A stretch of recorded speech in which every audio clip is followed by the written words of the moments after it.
For this week's chapter review, I decided to review this rough translation due to personal reasons where I won't be available for the regular time I release the chapter reviews. So yeah, this is what we have. As always, every link for the chapter is posted in the Discord, so join if you haven't already. But yeah, let's get into Kengan Omega Chapter 123. Yet again, I don't know how Kengan keeps doing this, but another absolute hype peak Kengan chapter. 3 fights getting set up during this chapter.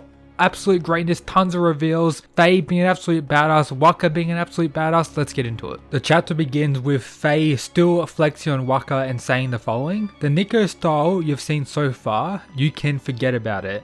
This is the real deal." So he's pretty much implying that his Niko style is far superior to, per se, Oma's Niko style that Waka faced in the Annihilation tournament. From there, we cut back to Zia and Edward Wu, with Zia pretty much freaking out about what's going on with the Tiger Vessel revealing himself, of course meaning he's part of Worm. And on that note, I wonder where his Worm tattoo is as well and what color it would actually be. Because as we know, the white Worm tattoo pretty much means you're closer or higher ranking Worm, such as Naden with his white tattoo. So yeah, it'd be interesting to see that. Then we finally get a name drop for the head of the worm. The head, Yan, is no fool. What are you aiming to do? So that's his name, I guess, unless that's just a fake name he'd given to other members of Worm, but pretty cool. Some pretty huge information. As we know, the head of the Worm, Yan, Edward, and the Tiger Niko are pretty much the Worm members with the highest authority. I'm guessing the strongest members alongside the Tiger Vessel as well. That's my assumption on that, but yeah, pretty cool. But Zia just freaking out, and then out of nowhere, probably there's so many hype moments during this chapter, but this moment we've been waiting for so long, and it finally happened. Kure Raian has arrived to fight Edward Wu, sneaking up behind him saying, "Found ya."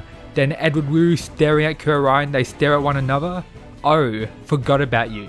I guess I'll tear you to pieces right here." So finally we're going to get Kure Raian vs Edward Wu. After the disappointment of Alan Wu, we've been waiting for this ever since that chapter, and they're finally together. I don't know if we'll actually get to see their fights like next chapter or the following chapters, and may focus on the individual fights, and we may get like a full dedicated chapter to them too sometime in the future. But yeah, no more waiting for Kure Raian to finally catch up, running in the halls for like 20 or so chapters. They're finally here, ready to battle, and apart from them two fighting, I also hope Zia gets killed. It seems like he's kind of realizing that the Worm doesn't really need him anymore due to the Worm kind of going public with, you know, their existence and everything like that. So I wouldn't be surprised if Edward just kills Zia or Raian ends up killing Zia in this exchange. And to be fair, I won't really complain too much, unless the likes of Joji and Cosmos Master end up running into Zia, maybe after Zia tries to run away from the battle between the Kure and Wu. So yeah, that could be something as well.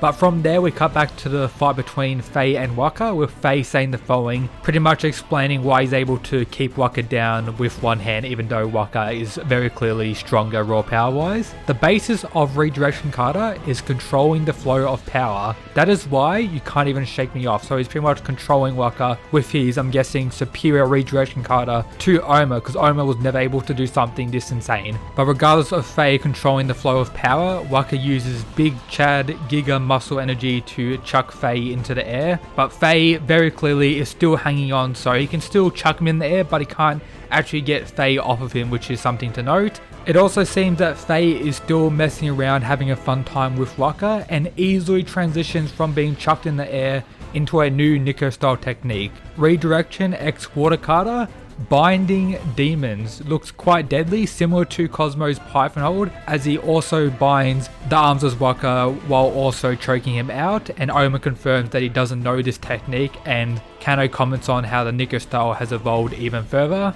For Waka to get out of this hold, he pretty much slams his head into the ground, just pretty much drops his whole body, but Faye's able to jump off of him in time before taking any damage. We see Waka's face getting bloodied up from headbutting the floor. Then again, without any delay, Faye uses another new Niko style technique, Adamante Kata Iron Breaker Barrage, which does some pretty decent damage to Waka. We see him getting bloodied up even more and showing it actually knocked him back. So this attack is probably stronger than any physical blow that Oma did against Waka apart from Demon's Bane in their fight in Ashura. So Faye's Niko style seems to be much superior to Oma's, at least comparing to Ashura Oma. We don't know how good Oma is as now, but Oma confirms that this isn't a Niko style technique he knew or has seen before. But yeah, absolute hype regarding those two fighting. From there, we cut back to the Tiger Niko, who's still chilling in the monitoring room, and he also confirms that he has continued training after being defeated by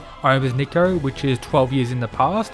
We learned that he was knocked unconscious by Oma's Niko, and I'm guessing him being knocked unconscious linked into why Kure thought he was killed by Oma's Niko. But yeah, he survived and continued to train, so I'm guessing the Tiger Niko theoretically should be stronger than Oma's Niko if he's been training for those 12 years since then. So yeah, he's going to be an absolute monster. And then out of nowhere, our boy Mutaba has attempted to assassinate by stabbing the Tiger Niko, but to counter that, Tiger Niko instantly picked up a dead body to block the knife attack. Mutaba says this: "You have turned the richest man in the country into your enemy. Do you know what this means?" He responds, "Whom and me? Beware the guard dogs of the rich." So now we're going to have Mutaba fighting the Tiger Niko as well. And it seems to be a prep time, armored up, ready to go, full power Mutaba. So we're going to see what Mutaba is truly capable of as a mercenary, and of course this is going to be most likely a battle to the death, as he of course has probably been hired to assassinate the Tiger Niko here. So absolute hype, cannot wait to see them two fighting. And regardless of, you know, all the hype going into the Tiger Niko here, Mutaba seems extremely confident in this battle. So you may initially think, oh, Tiger Niko is just going to kill Mutaba, but we are talking about Standovich here, so really anything could happen. And if I had to guess, we'll have a quick back and forth between those two, then some other worm members will come in to keep Mutaba busy, with the Tiger Niko saying, I got other people to deal with or something along the lines, and leaving Mutaba. So we won't actually get to see the climax of them two fighting, and we'll see Mutaba killing all these other worm members. That's what I think is going to happen. But yeah, cannot wait to see these two fight one another, see what the current Tiger Niko is capable of, and see what prepped up Mutaba is capable of. But from there, for the remainder of the chapter, we cut back to the fight, with Waka taking the advantage, landing a direct punch in the roars. We all thought it was a blast claw, but it seems it's just a regular hit, so that's good. He hasn't pulled out his, you know, ultimate trump card yet. But this regular hit has, I'm guessing, landed directly, potentially has shook the whole arena they're fighting, and sent Faye flying across and is on the ground for a counter 3. And I'm guessing as Faye is getting up, he says this.